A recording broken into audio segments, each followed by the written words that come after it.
I hope you're all fortified in your self-isolations.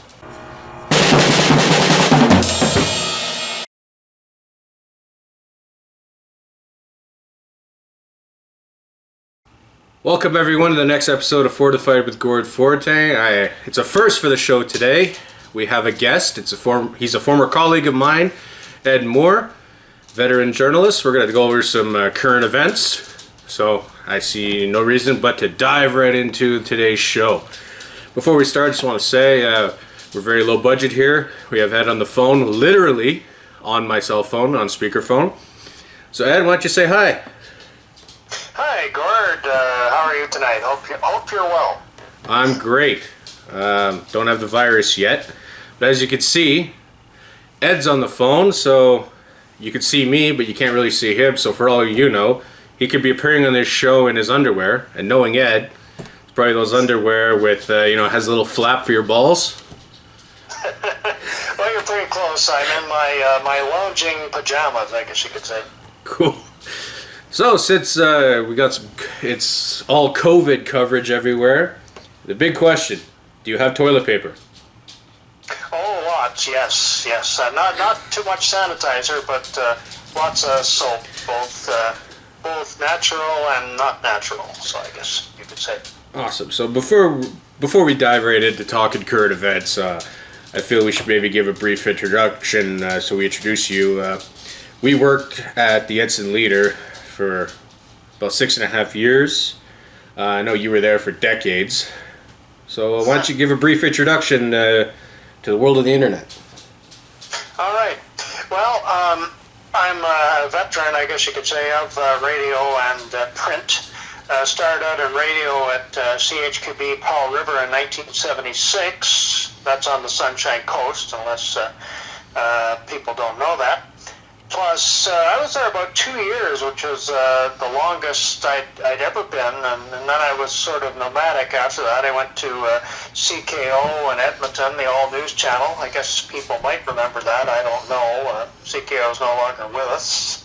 They were kind of a pioneer at the time. And then a little break, and then I went to CFEK in Fernie, BC, and then CKEK in Cranbrook, BC.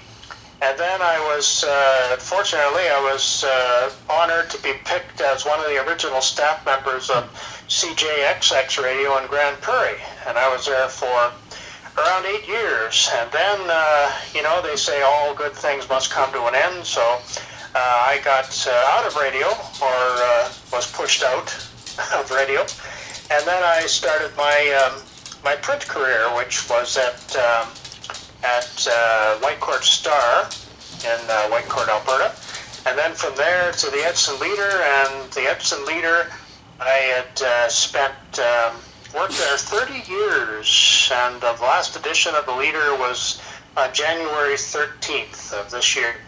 And the Leader is no more. It's just but a distant memory. But that paper had been in production for 100 years, over 100 years.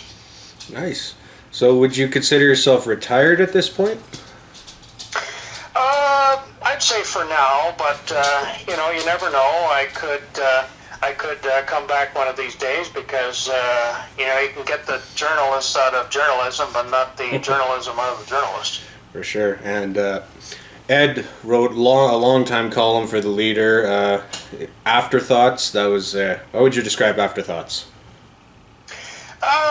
Afterthoughts was kind of I kept it in the local news bracket. I touched on subjects which could be national, but local as well. As you know, most of the national stuff can be translated to local.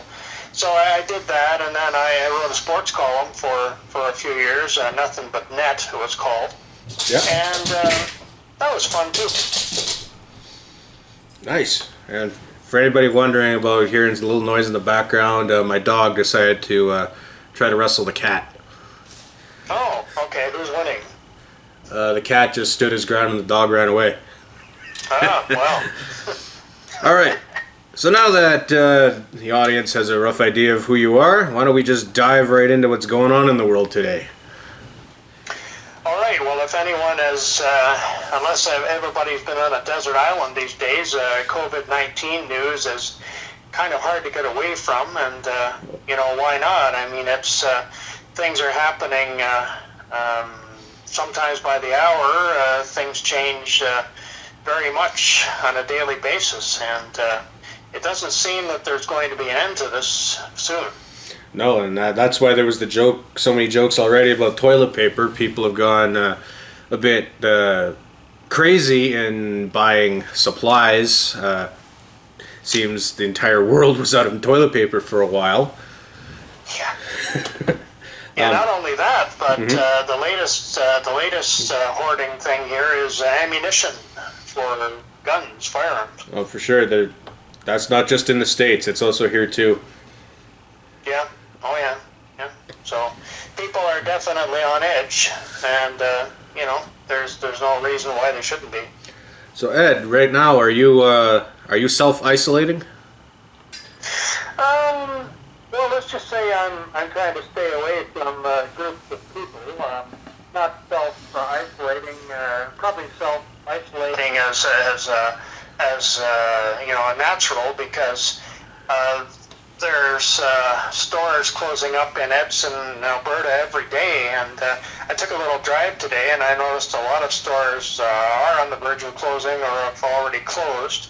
And of course the restaurants, and I'm sure this is true up in the Yukon, a lot of the restaurants are doing just takeout right now, or delivery. For sure. Same thing up here. Yeah. So were you one of the fortunate ones that happened to, I guess, do your last grocery shopping before the madness started?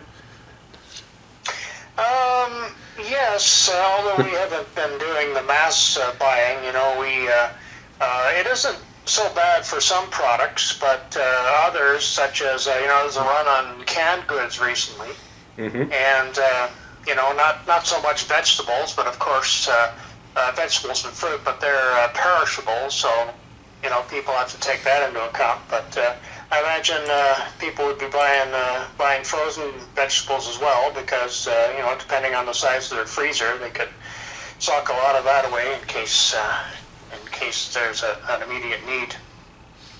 All right. So, have you seen a doctor at all recently?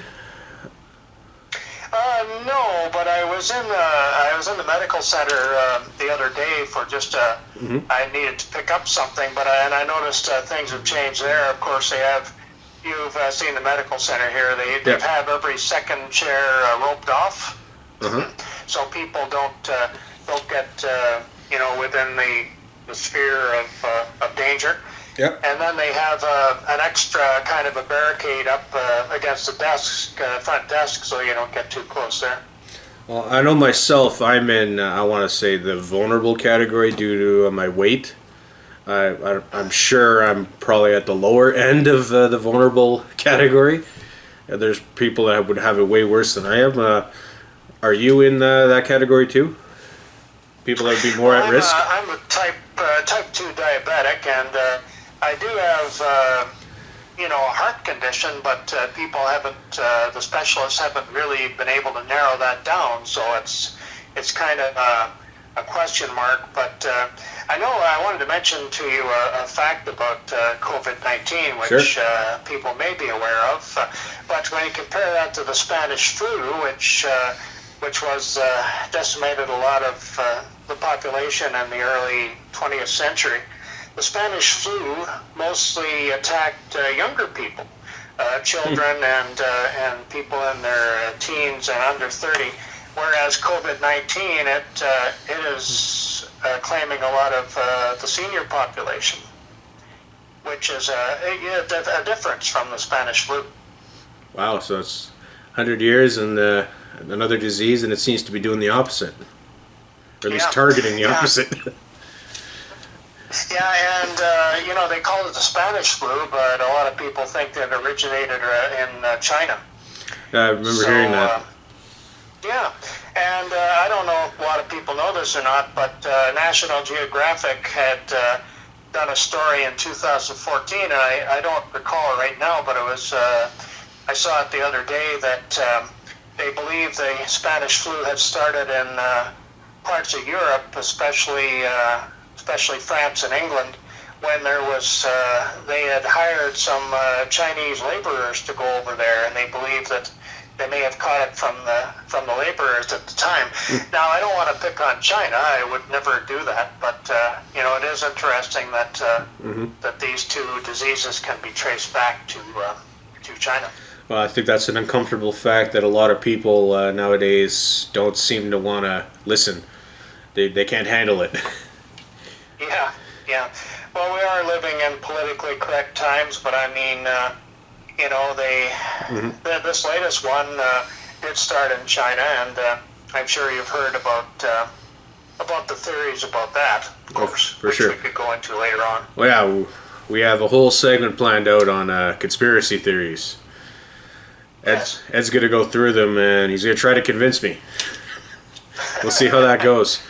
But seeing as how I know myself being somewhat at risk of the virus not going well for me, I can't say I'm overly too worried.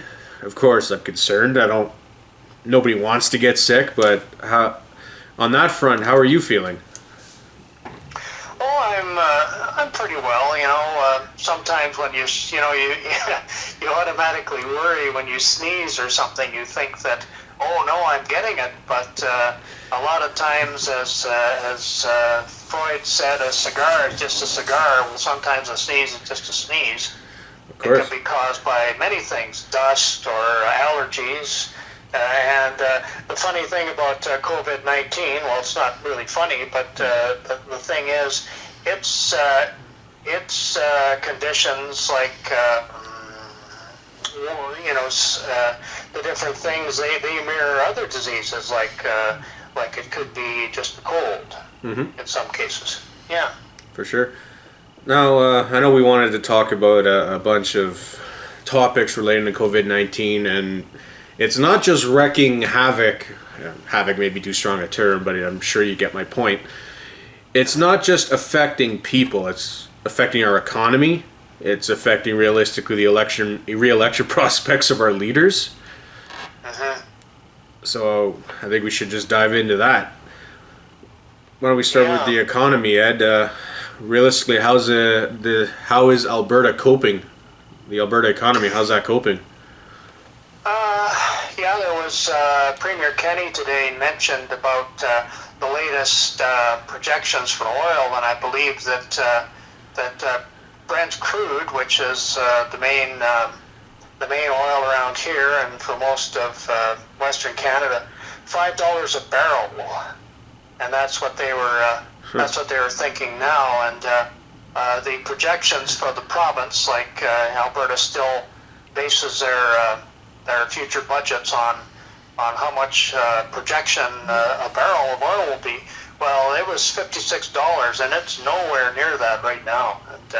And things are getting pretty dire out there because we've heard of a bunch of layoffs in Alberta today on major energy sectors, and it's really comes at a bad time. Wow, is that hurting other industries as well, just as a side effect? Yes, I would say, because there's a lot of spin-off industries and businesses which depend on the oil field, such as the entertainment industry, of course, restaurant industry, and all other. So there's a real spin-off effect, and there's a lot of hurt out there now. How's it affecting the forestry industry? Haven't heard a lot about that, but I imagine they aren't untouched by the whole thing, because especially I don't know if they would have to work from home. I suppose they could and would, but a lot of them would soon be out in the field, so I guess they wouldn't have to worry about social distancing in most of those cases. But there's still a lot of snow on the ground here, and I don't think that's going to go away overnight. We're in a lot of the same boat here with snow on the ground, and as far as we know, the mines are still going up here in the Yukon. Of course, that could change. Yeah. The government here declared medical health emergency. I might have flubbed the wording there, but essentially the difference between that and a state of emergency is the emergency they declare, the health emergency gives the chief medical officer of health more power to enact what's needed rather than the premier and the government itself. That was my understanding. Has there been anything like that declared in Alberta? Did Premier Jason Kenney do anything like that? Premier had a stern warning for snowbirds the other day. He said the ones that are coming back from, say, Arizona or California, he said, I don't want you to, don't shop or don't do anything. Just get back and, put yourself in self-isolation. And so things are going to get tough. And of course, there's speculation here from Ottawa that Prime Minister Trudeau is going to clamp right down, and just like they have done in India, of course, probably not as severe, but to keep people indoors. And but what I was saying on Facebook here the other day was, if you want to keep people indoors, who's going to enforce that in small places like Edson? I mean, sure. Not unless the RCMP already have hands full here with various with the various other criminal endeavors and such. Oh, for sure. And here in Whitehorse, it's really the same thing. What can they really do to keep people indoors? And the more rural you get, the worse it would be. I don't know what they could hope to enforce that in rural areas in Yellowhead County. That's the region surrounding Edson. So in the small hamlets like Piers, how do you keep people indoors there?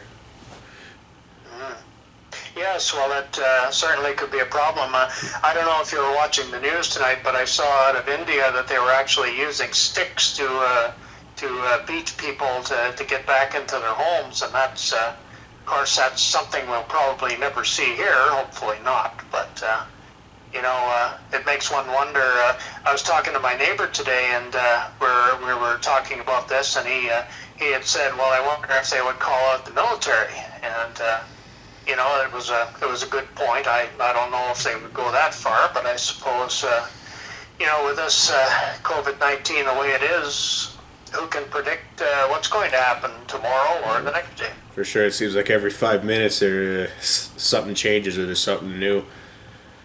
But yeah. Going back to the military point, I would imagine, like this, if I was guessing, that if the military was called in, there would probably be to bigger cities like Toronto, Montreal, Vancouver, Edmonton, Calgary, maybe Winnipeg, rather than to the smaller areas, because realistically, that's where all the people would be, and I imagine that's where most of the cases are, in those big cities. Yeah, and I imagine we don't really have that much military personnel to go around to, especially all the smaller centers. For sure. So have you seen how COVID has affected the pipeline? Because I know there was some work that was supposed to be done in Edson for the Trans Mountain Twinning project. Yes, I put out some feelers on Facebook the other day, but I never got any answers. So I don't know if that's been halted for now or whether it's still going ahead. But I imagine it would be easier maybe to do social distancing on a pipeline. That's just my speculation, but I don't know. I haven't. I should take a drive up there sometime and just see, because it's supposed to be very close to one of our major subdivisions here, and that's not very far away from me, so I may check that out sometime. If I'm not mistaken, that's Hillendale, isn't it? That's correct, yes. Yeah. Yes. Well, I've heard some rumblings that there's that the security that's supposed to watch the project to make sure it doesn't get messed with is still in Edson at some of the hotels, but I haven't been able to actually get a source to confirm that. Mm-hmm. So Yeah, yeah. That's another thing. A lot of rumors. Yes, a lot of rumors, and but mind you, the way things are going in Canada now, I think we're doing a lot better job than they are south of the border. That's for sure. All right. The way it's ripping through the states again, like I said, they have a higher population. How do you weigh Trump's reaction to everything? What he's doing, his plans. I don't really think he has a plan. I I haven't thought that from day one. It's kind of like as they go type of thing. Yeah. And New York City is really in trouble right now, and that's they're looking at a very critical situation there. There's tons of cities in California that the entire state, realistically, it might as well be a hot spot. Oh yeah. I know the Bay Area, Los Angeles, San Francisco, it's nuts there. Yeah, and as you say, those are large centers of population, and especially in California, people certainly like to get outside, and I don't know if they would really take too kindly to being told to lock down, and it would be pretty hard to enforce. I know here in Yukon, they're not against people being out. They just would, they're advising if you do go out, be sure to keep your distance. Still, like social distance, like stay 6 feet or 2 meters apart, whatever it is. Yes, same here actually. Yeah, the Mayor Zahara went on Facebook the other night and did some did an update, and pretty much. Yeah, that's the story here. Like, he says, get outside, exercise, take walks and such. And but the social distancing is very important. So has Edson Town Council, or have they modified their meetings? Because I know up here, the mayor, or there's at least one council member that's supposed to be present. Everybody else is supposed to be there either by phone or by teleconference, and it's the same with certain town staff. Is there similar with the town there?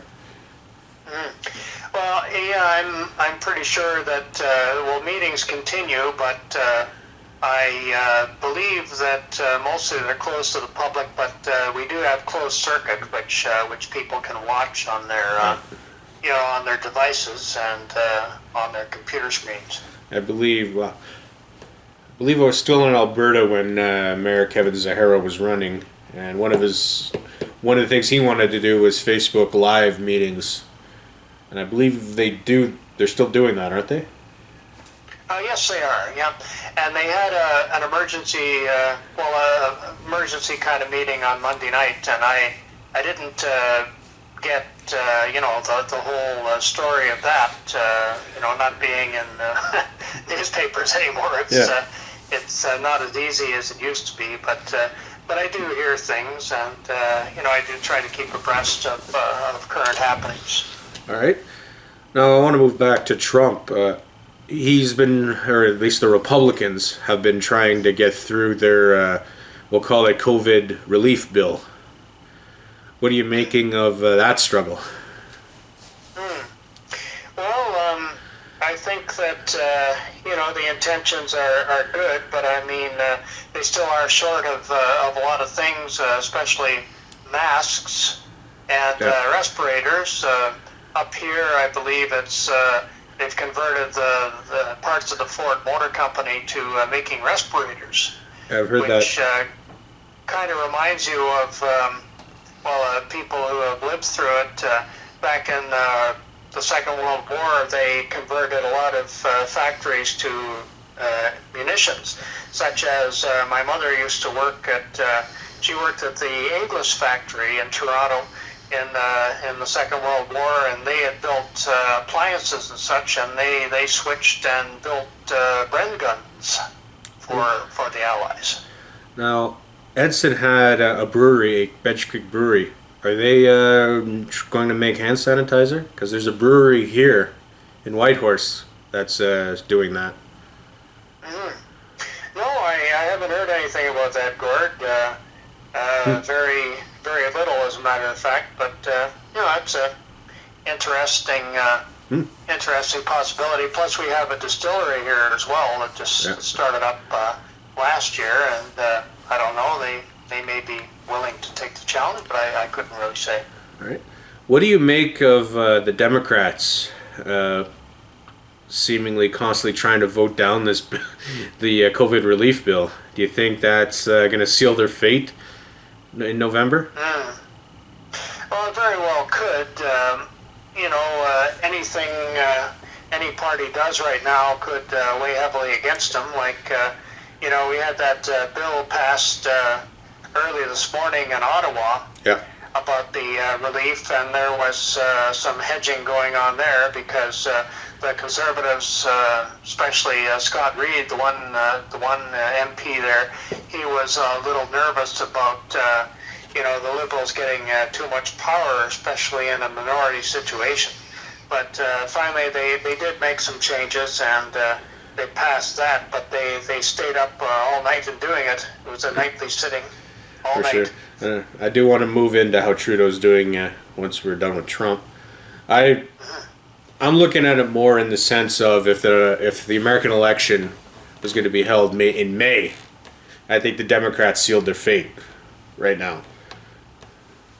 Yeah, well, Very well could be. Like regardless of just say the right and their criticism of it's only helping corporations and it's going to do diddly squat for the people. Even if they're right, the optics of trying to block this bill of relief when people are just desperately needing it, I think they're going to pay dearly for it. Oh, sure. And probably that would be similar up here because, sure. there are a lot of people suffering and, they want that relief right now. Sure. And I do agree with the Democrats in the sense that Trump seemed to drag his feet on the pandemic. However, once he did start acting, there was no more feet dragging. I will give him credit there.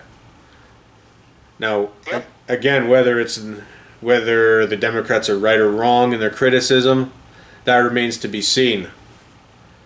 Since as far as I remember, I don't think their relief bill has passed yet. Yeah. I could be wrong. Yeah, I do think, though, that, what is going to be transpiring in the next month will decide even if there is an election coming up here in the States this fall, because that could well go by the wayside. For sure, Trump's idea of restarting the economy could crash and burn bad, and that could seal the Republicans' fate. Who knows, realistically, at this point. Yeah, unless Mr. Trump knows something we don't at the current time, but for sure. I don't know.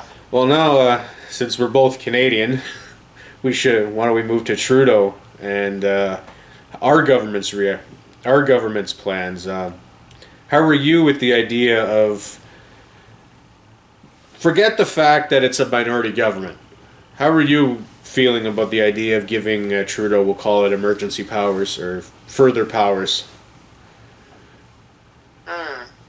Well, of course, desperate things must be done in desperate times, but for sure. It does worry a lot of people that especially in a minority situation that too much power. Of course, you've heard the old saying, "Absolute power corrupts absolutely." So. Yes. There's another saying to add to that, though, but it also rocks absolutely. But I agree. I stick with the idea that if we really wanted to get this virus over and done with quickly and have the least economic trouble, those measures would be incredibly harsh, cruel, and completely unimaginable. And which is why, honestly, we shouldn't do it. But I like in giving a politician too much power just as cruel and unimaginable. Because at the end of the day, you still have to hope that when the crisis is done, they give up those powers. Yeah. Yeah. Well, it's yeah. There's a fine line for sure, and we'll see what transpires in the next little while. Like if cases start to drop, then we're going in the right direction. But time will tell. Well, Canada is seeing some pretty steady growth in the number of cases. Of course, it's not as big of a curve as other areas. I don't know if we're doing anything any better than anybody else, or if it's a result of like our population being lower than most other countries. But yeah. we seem we're spread out. Yeah. Maybe we're a lot more spread out. A big city for us would be a small city for the States. Oh yeah. Maybe with the exception of Toronto. Yep, that's true. That's true. But how? Sorry, go ahead. Yeah, I was going to say they're working very feverishly on vaccines right now, possible vaccines. And, for sure. And not only in Canada, but in other parts of the world. And, hopefully, here's a thought. I read in Maclean's the other day, the latest Maclean's, that they're thinking that if they can get a vaccine in Canada and they can ship it over to China, especially, that might ease the pressure on the two hostages over there, Michael Spavert and Michael Kovrig. It might gain a lot of support from the Chinese government. It might help there. What about the controversy over the Huawei CEO? Has that been resolved? Not yet. No. So no. we'd still have that hanging over us. That's what started it all off, right? Yeah. So. However, you're right. I think you're right there. It definitely wouldn't hurt. No, it wouldn't, for sure. Now, how would you rate Trudeau on his reaction to the crisis?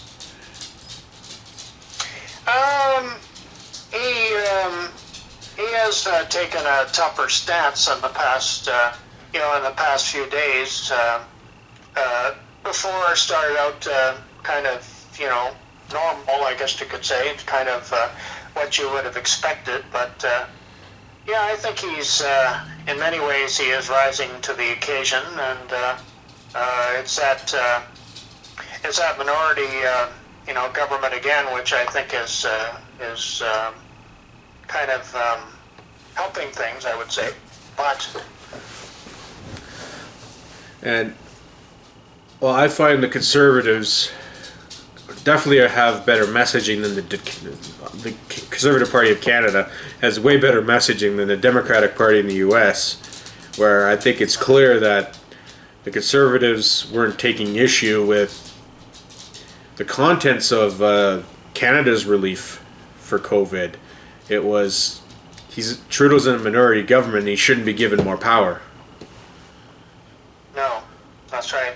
And I think that it's a whole total system different system down there, and they'll handle things a little differently than perhaps we would. And it was interesting today. There was a little letters to the editor in the Edmonton Journal, and they were talking about recent comments made by Danielle Smith, the former leader of the one of our parties here.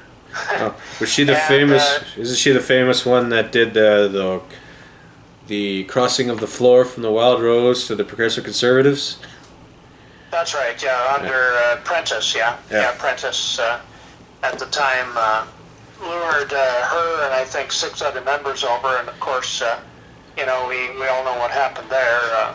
Smith was out of the limelight after that, and basically out of a job. But now she does a talk show and such in Edmonton, and a lot of people were taking issue with.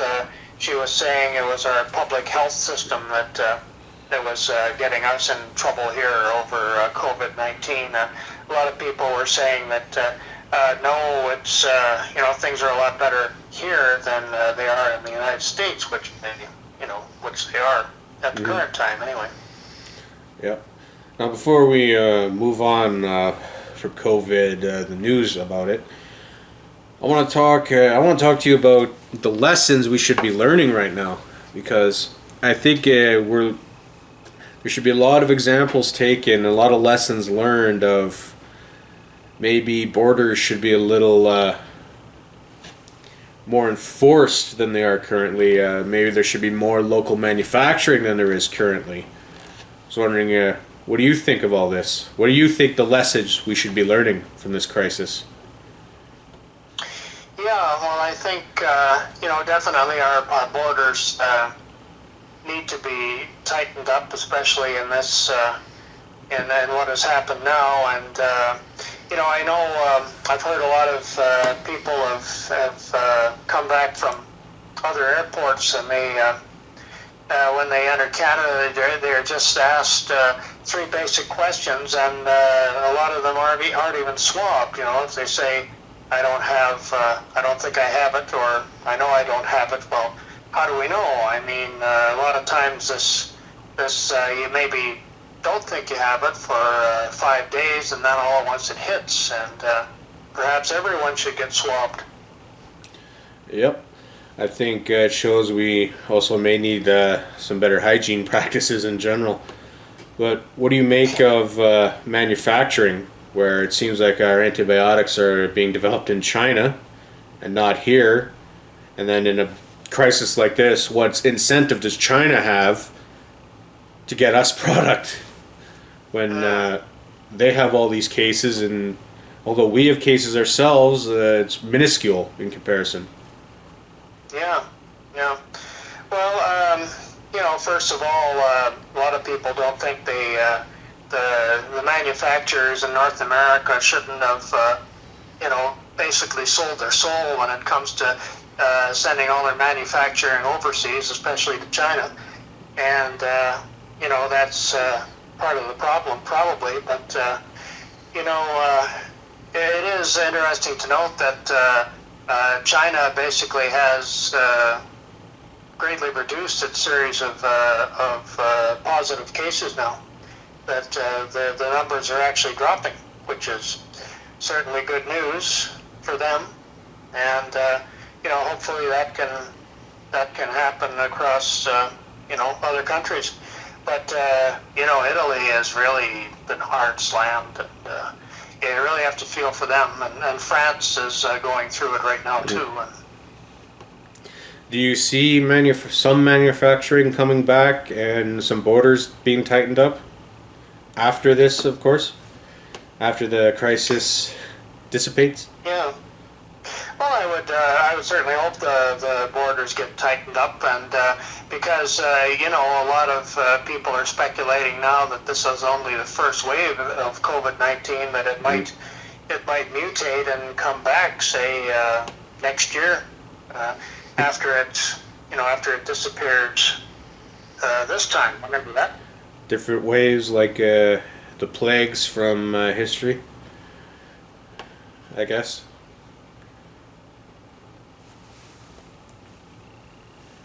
You still there, Ed? No, SARS is basically a... Ed, you cut out a little bit. Did I? Yeah. You cut out after I talked about the plague. How do I sound now? Good. We didn't hear a thing after I had mentioned plague. Ah, okay. Oh, well, I was saying something, but anyway, yeah, as far as... the plagues, we've had a few plagues over the years, and this one is kind of a version of SARS, but only only worse. Yeah. Doesn't that also apply with H1N1? Yes, H1N1, I believe, was the same strain. Yeah. So it's like a constant progression to where. And that might also be part of the reason some people have taken it seriously, because although it doesn't seem like, because I've lived through the SARS scare and the H1N1 scare that seemed to not be anywhere close to what's happening now. But living through those, being in recent memory, and not being as serious as what was predicted, might be playing into why some people aren't taking this seriously. Yeah, true. Speaking of predictions, you probably heard, as many people have, Sylvia Browne, the famous psychic. Yeah. She had released a book in 2009, and she had predicted the exact year of this, of COVID-19. She didn't mention it by name, but of course she said it would be a pneumonia type disease that would take a lot of lives. Wow. And then she said it would descend on us, and then it would go away as quickly as it came. So we'll see if that bears out. You never know. Maybe she just got lucky, or maybe there's something to that. Oh yeah, well she's been wrong on a few predictions, as a lot of psychics have. But I mean, she got this one right down for sure. We've dived into the topic of psychics. I figured that's a good transition. What are some of the conspiracies you've heard? Conspiracies. Well, originally, actually, before we get into listen to a. Before we get into conspiracies, sorry, I don't mean to cut you off. Have the Masons been brought up yet? No. Has the Illuminati? Sorry, go ahead, Ed. Not yet. Has the Illuminati been brought up? No, it's been. There's a couple of schools of thought on the COVID-19 virus. Okay. There's a talk show I listen to at night, Coast to Coast, of course, yep. And they've had several people on there say that it's this COVID is a biowarfare weapon that was released or just got away from a lab in Wuhan, which I cannot confirm, of course, but it sounds plausible. But then again, there was the other one, and this was what people are saying too, that it was caused by eating animals from a live market in Wuhan, which includes snakes and bats. And that's what triggered the current virus. But again, I haven't been to Wuhan lately, and I probably won't be.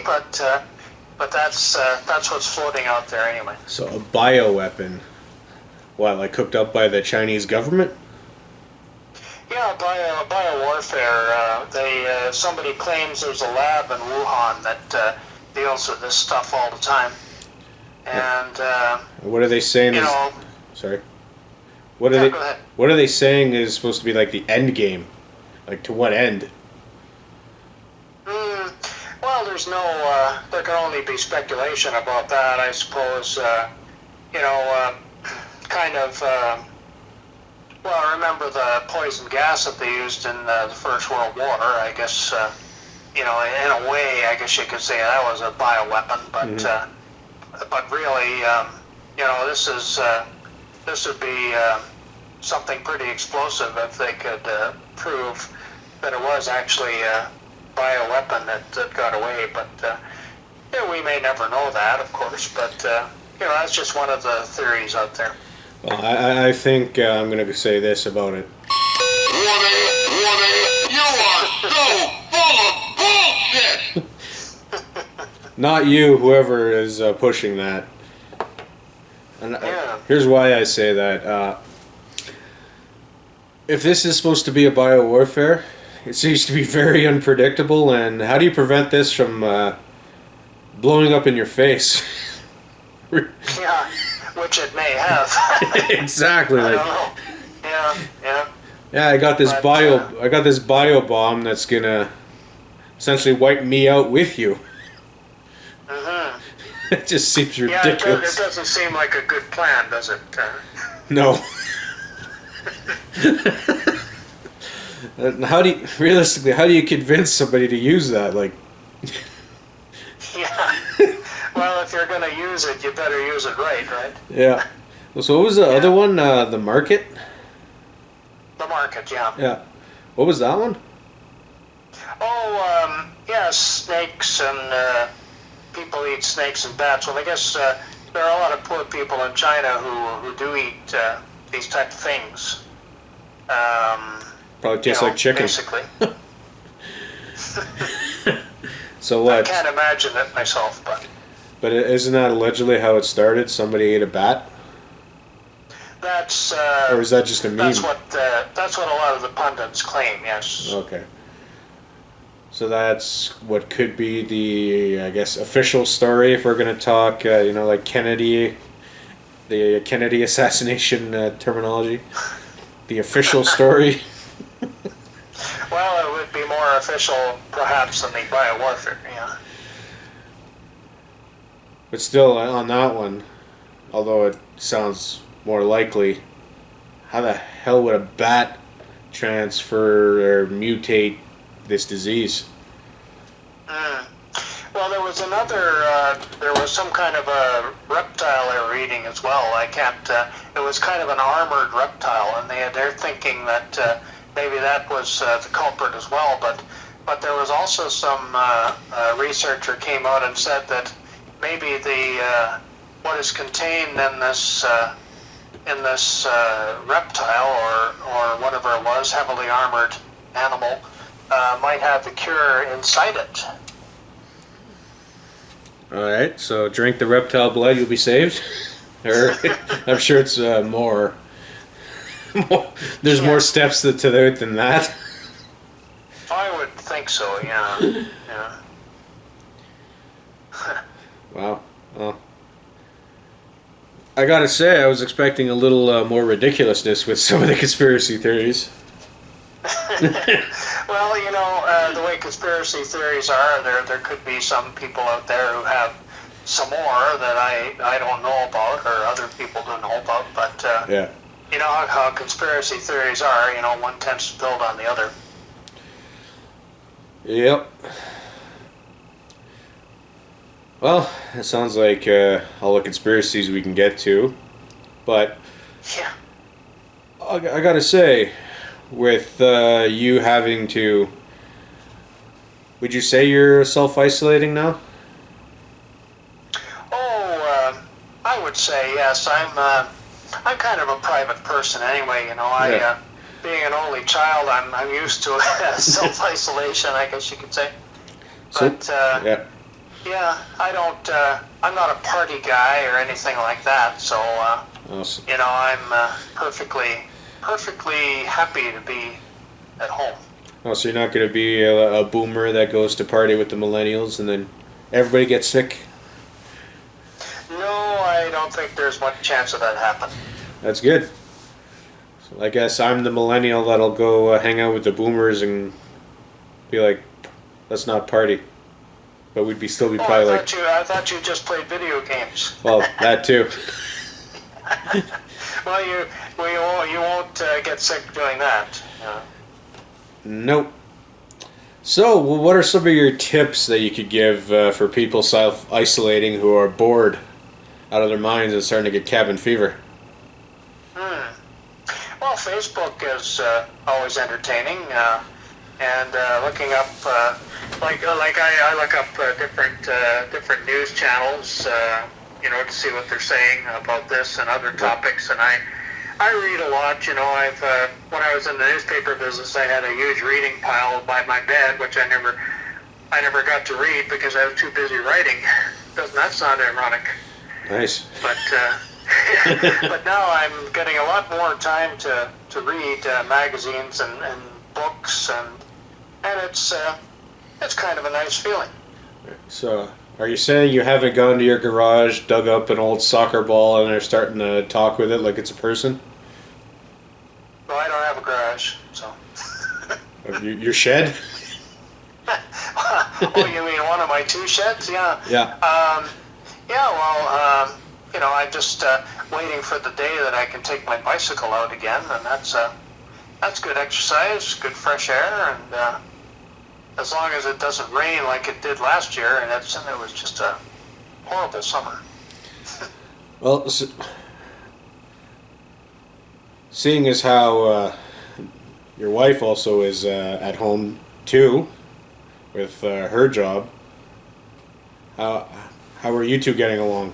Has the more time together been good to the relationship? Oh yes, very much, because the way it was before, I would come home, and usually I just get home in time for Sandy to leave, so it was kind of like hi, bye, see you tomorrow type of thing. And now she gets most of her nights off, and yeah, it's a good thing. It's we can do things together and wallow in our self-isolation. But you haven't cracked a joke yet, and she just looks at you like you're the dumbest person that has ever lived, and then goes, "I wish I could go to work right now." Well, I'm sure she probably thinks that. Yes. Awesome. Well, is there anything you want to add? We've been talking for almost an hour now. Yeah. Time flies when you're having fun, but. Yeah. COVID-19 is certainly not fun, and No. hopefully they'll make a few breakthroughs soon, because things. You always like to say to yourself, things can't get any worse, but with COVID-19 it seems to be, and hopefully if they can get that vaccine, they can start to turn things around. Cool. One thing I think is important that everybody needs to realize is we need to keep in good spirits. We need to still make each other laugh. We can't be serious and worried and concerned and scared out of our minds the whole time. So. No. Yeah, humor is very important, and keeping a good outlook on life, even though it's tough right now. I always believe things will get better. That's good. I know it's hard, but that's what we got to do. We got to live.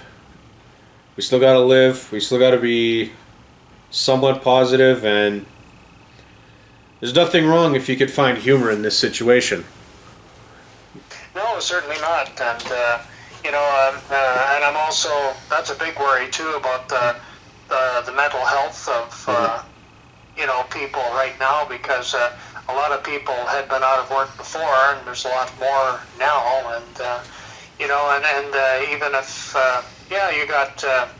you got some lines you can call for, mental health help, but, it's still a tough road to hoe, because, when you're out of a job and your, prospects are, and then with self-isolation itself, that can create problems. For sure. Now, good point I think to end on. With everything you've heard, how long do you think all this COVID and possible self-isolation is going to last? If I was to make a prediction, I'd say should be all over, or most of it, by fall. Several months? I'm taken from what you said? Yeah, I would say at least 4 more months. Do you think we're going to have some pretty big or like, say if it was an earthquake, the aftershocks? You think we're going to have aftershocks? Well, there could be, we're kind of in unknown territory right now, because it seems that, cases are going up right now. Mm-hmm. And, even now it's a person-to-person type thing instead of, before it was travel-related, and now it can go right into communities. And I don't know if they've locked all the continuing care homes down up in the Yukon, but I know I think it's going to happen here eventually, because another senior died in the Calgary care home today, so that's not a good thing. In the Yukon, the care homes are closed to all visitors except if your relative is dying. Oh yes, yeah. That's what they've done. Mhm. Yeah. There was a clip on the TV tonight about a lady whose mother was in there. She she held up kind of a chalkboard or a notepad at the window. She couldn't even get into the facility. Yeah. And as of recording this, there are 3 cases in the Yukon, and I'm sure Alberta dwarfs that. And it seems like by the time this actually airs, who knows how many could be. How many are there? That's true. How many in Alberta right now? Last count, I believe there was something like 300 and some odd. And the last time I saw a count for the country in general, it was over 1,400, which I'm sure by now it's well over that. Could be Yes, I would say probably, yeah. probably closer to 2,000 than it is to 1,500. Yeah, I would say so, yeah. But Yeah. anyway, hopefully your prediction is right, where it'll dissipate this year. My worry is that it could be more a question of years rather than months, and maybe single year. Yeah. But Yeah. who knows, realistically. Well, all we can hope for is best, I guess. You know. Yeah. That's really all you can hope for. Yeah, true. Yeah, it's kind of out of our hands, at least as the average person, anyway. Yep. All right, Ed, is there anything you want to promote? Do you want people to visit you on Facebook or anything like that? Well, they're free to do that if they like, and I'm hoping a lot of people are listening to our kind words and thoughts, and hopefully, if you're listening to us, you manage to avoid this and adhere to everything the government is telling us about self-isolation and wash your hands a lot. Realistically, self-isolate, wash your hands, self-isolate some more, wash your hands again. Yep. Didn't- And sneeze into your crook of your elbow, because if you try to sneeze into your elbow, it's impossible. I tried that. So Well, Ed, I think now we're just talking semantics. yes, probably. I think we're talking more, Oh, come on now. That ain't even bullshit. That's horseshit. All right, well, Ed, we should do this again. Maybe do another update, or just talk about anything, really. Yes. I thank you for the opportunity, No problem. and I'm sure we will be chatting again sometime. Sounds good. Well, everybody, that's Ed Moore, former, I'll call him lead. He really was an institution at the Edson Leader, being there, 30 years. But that's Ed Moore. If you want to hear him on the show again, leave a comment. Tell me you do on all my social media. Links are down below. Thank you for watching this episode of Fortified with Gord Fortin.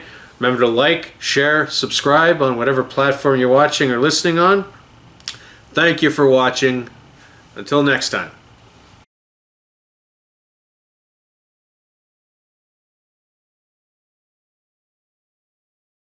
Oh, hi there, human. Thanks for watching the video. I'm Tiamat. Please subscribe to my human's channel. Click the red box and the bell icon. That will help us a lot. And please share. That helps even more. Okay, thanks. Bye-bye.